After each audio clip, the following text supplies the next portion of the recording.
All right, welcome back to the channel. So today we're going to be taking you through some of the shoes that we use when we are lifting. And more specifically, we're going to talk about heels and flats. So if you are a new lifter, you probably see people wearing heels, you probably see some people in flats. And you probably ask the question, should I wear a pair of heels? Now, the answer is not always yes. Some people, when it comes to squatting, and especially when we're talking about powerlifting squatting, a low bar back squat, some people are going to squat better in flats and some people are going to squat better in heels.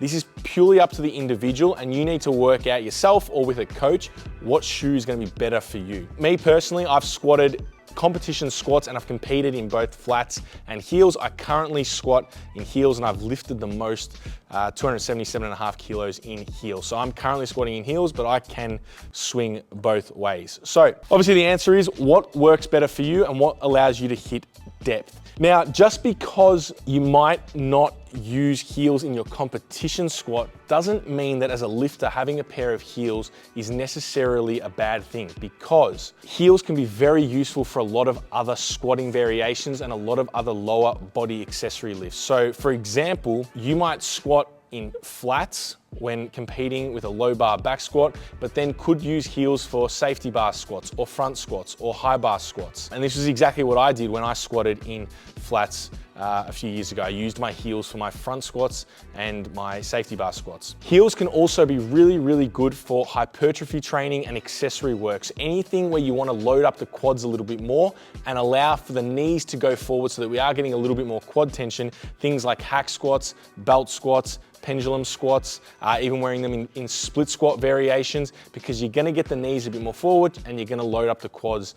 So if you are trying to target the quads, heels can be very useful. If you are a new lifter and you're going, oh, should I get a pair of heels, should I not?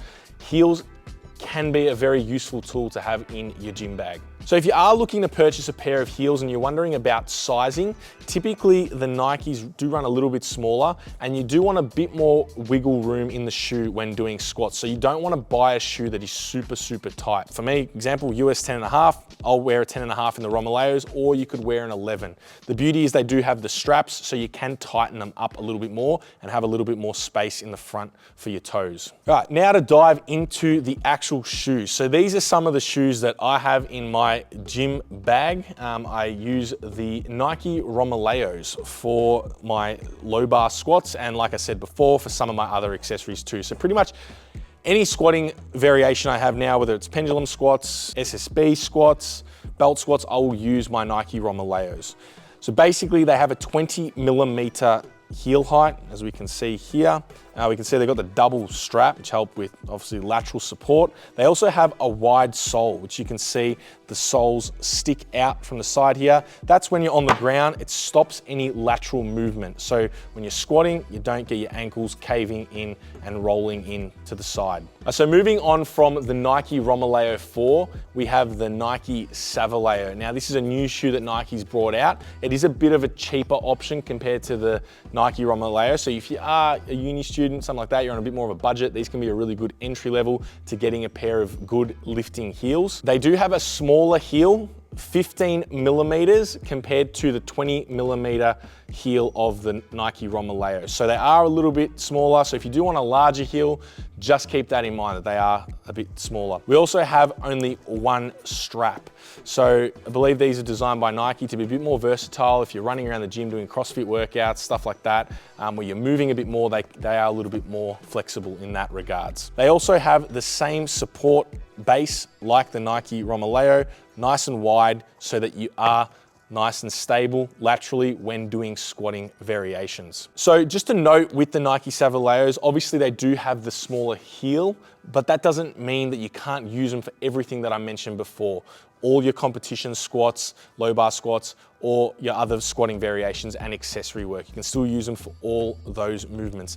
The thing that I have noticed when wearing these two shoes and comparing them is that the Romaleos here do feel a little bit more secure on the top of the foot with the double strap. These are a little bit more lightweight and don't have as much of a subjective, secure feel to them. So now moving on to the flat shoes, and these are the two flat shoes that I use. We have the Sabo Deadlift Pro and the Skinners 2.0. 2.0. So the Sabo Deadlift Pro is a unisex shoe, so it's one size for both males and females. It has the double strap, which means we get really good support through the midfoot here, but also really, really good support around the ankle. The important thing to note is that this shoe is specifically designed for deadlifting and feels really, really, really nice when you deadlift, but it can be an all-round good gym shoe. So you can use it to squat in if you are squatting in flats, you can use it to bench in, and you can use it for anything that you want to use a flat-soled shoe. One of the other really good features that I find really nice when I'm deadlifting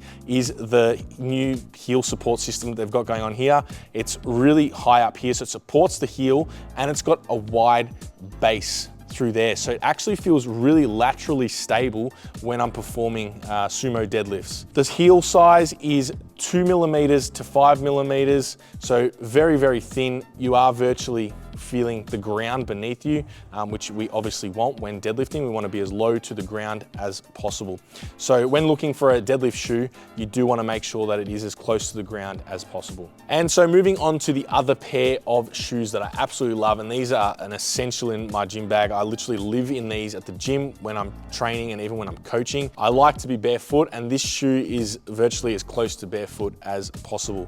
It's basically a sock with a sole. They fit snug to my foot, and I literally do most things in the gym in them. I bench in them, I pretty much just walk around in them while I'm training. Just be careful with these though, that some federations will not allow you to wear a slipper or a shoe like this because they don't actually classify them as a shoe. So with us competing in USAPL, me personally, you can't wear them, so you need to check with your federation if you can compete in them. Other than that, they are still a really good shoe to have for training if you do like to walk around barefoot and feel the ground beneath your feet, even if you can't compete in them, and not too expensive. So a really great alternative to being barefoot. Subjectively, they are one of the grippiest shoes that I've used in terms of, like most gyms being rubber mat flooring, you really stick to the floor. And they also come with an insole. I personally prefer them without the insole, and I take them out when I wear them, but you can wear them in there, and obviously it's up to you if you prefer to wear them. In summary, obviously this shoe, I absolutely love it, and it's a necessity in my gym bag, so I wear it for 90% of my training sessions.